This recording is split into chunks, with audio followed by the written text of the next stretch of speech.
Bonjour et bienvenue dans cette nouvelle brève. Aujourd'hui, nous allons aborder le phénomène d'isothermie, et notamment le phénomène de neige par isothermie. Cette vidéo fait écho notamment à ce qui a pu être observé hier dans la région grenobloise. La neige tombait en altitude, la vallée grenobloise était épargnée, mais la limite pluie neige s'est rapidement abaissée en début de soirée, déposant un moton blanc sur l'agglomération grenobloise. Pour mieux comprendre, schématisons le phénomène comme ceci. En altitude, nous avons de l'air froid, saturé en humidité, qui donne naissance à de la neige, car la température est inférieure à 0 degré Celsius. En tombant, les flocons passent la limite pluie-neige, appelée ISO0, c'est-à-dire l'altitude à laquelle la température franchit la barre des 0 degrés Celsius. Ce franchissement entraîne la fonte des flocons qui deviennent des gouttes d'eau, autrement dit de la pluie. Le changement d'état de l'eau solide à l'eau liquide, ce qu'on appelle la fusion de l'eau, nécessite de l'énergie.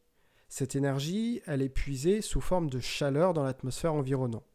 L'atmosphère a donc tendance à se refroidir. En fondant et en se réchauffant, les gouttelettes atteignent une couche d'atmosphère plus sèche et tendent alors à s'évaporer.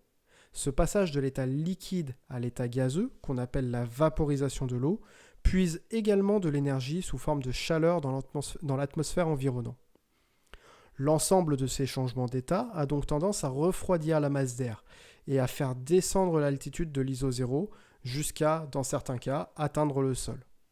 Pour qu'il y ait formation de neige par isotherme, il faut tout de même respecter un certain nombre de conditions, telles que l'absence de vent pour permettre d'éviter de brasser la masse d'air, ainsi que des précipitations qui soient suffisamment importantes et suffisamment sur la durée pour que le phénomène ait une ampleur suffisante pour refroidir l'atmosphère.